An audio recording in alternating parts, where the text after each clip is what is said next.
If you're into backpacking and you're a vegan or you're thinking about being a vegan, you know that finding the right foods at a decent price can be really difficult.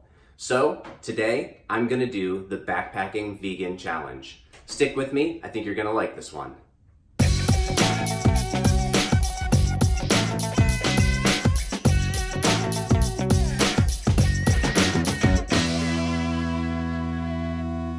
Alright guys, welcome back to Adventures of Frostbeard. This is Nathan. Let me tell you a little bit about the Vegan Backpacking Challenge. As you're watching this, I am on the most rugged backpacking trail in Ohio. I'm hiking high miles and I'm hiking high intensity miles, and I wanted to see if I could do it using only vegan food on a budget. So there are a lot of vegan foods out there that are available for backpackers, but they're really expensive. Good to Go is one.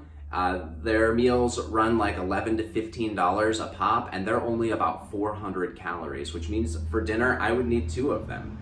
So I wanted to see what I could buy from the grocery store that's good for backpacking, that's lightweight, and that's vegan, and see if I could fuel myself for about a 45-mile trip on really rugged trails. So let me show you what I've got. Okay, so I'm going to start out with breakfast. I won't be eating breakfast on the trail, but just to keep it real, I will be eating 2 packs of Quaker oats. Really not any different than what most backpackers eat. Also, I will be having a cup of coffee. I actually probably won't be having some Medaglia d'Oro, but I will be taking that and I will be scooping it into this little plastic container, which weighs much less and is much less fragile than the glass one.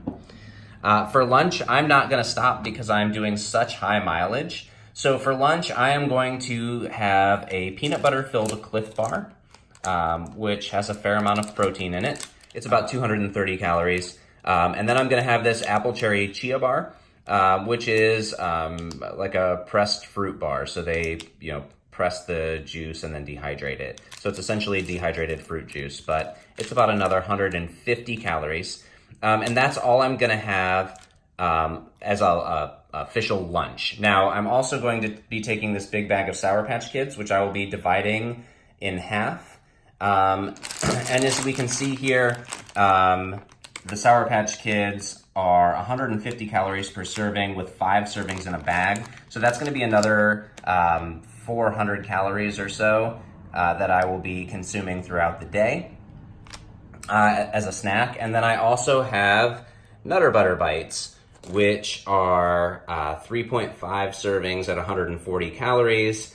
So that's again like another 400 calories throughout the day. Then for dinner, I am going to be rehydrating this Knorr Rustic Mexican Rice and Beans. These are really good. They take a little longer to hydrate than a lot of the regular Knorr rice sides, but they taste better, and beans and rice are an excellent source of protein. So I know a lot of people worry about protein on a vegan diet.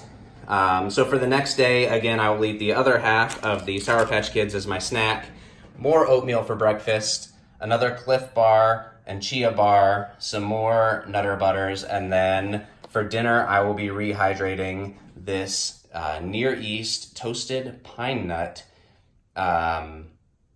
dinner. So this also, again, lots of carbohydrates, plenty of protein, and should get me through the day.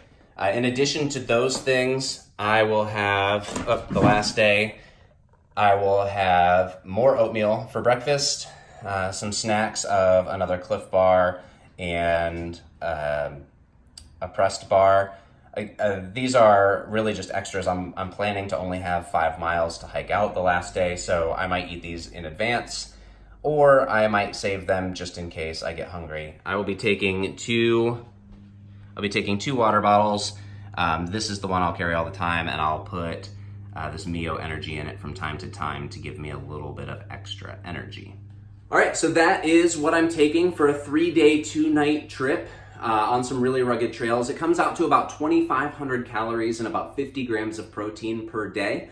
That's a little bit of a calorie deficit for me on such big days. And it's a little bit of a protein deficit as well, but typically when I backpack, I have deficits anyway. I guess if I were going to hike the whole Appalachian Trail or spend 3 weeks out on the John Muir Trail, I would need to be more deliberate about making sure that I wasn't at deficits. But for a 3-day trip, my primary concern is that I feel fueled through the day. And you know, I know from running ultra marathons and marathons that I can be at a caloric deficit and continue to fuel my body to get through a 20-mile day. So that's it. Next week, I will have the video of the trip that I do, so you'll get to see if it actually worked out, if I'm even ready to do the kinds of mileage that I want to do. I haven't ever backpacked such a high mileage trip in such a short time, so this will be a real test for me and my fitness level.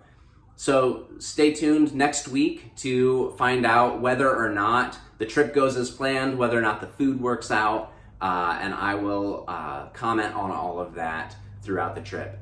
If you got anything good out of this video, please go ahead and click the like button, comment on other vegan options that maybe you have taken on the trail, and if you're interested in catching the next video, go ahead and subscribe. That way it just comes right into your newsfeed. I'll see you out on the trail.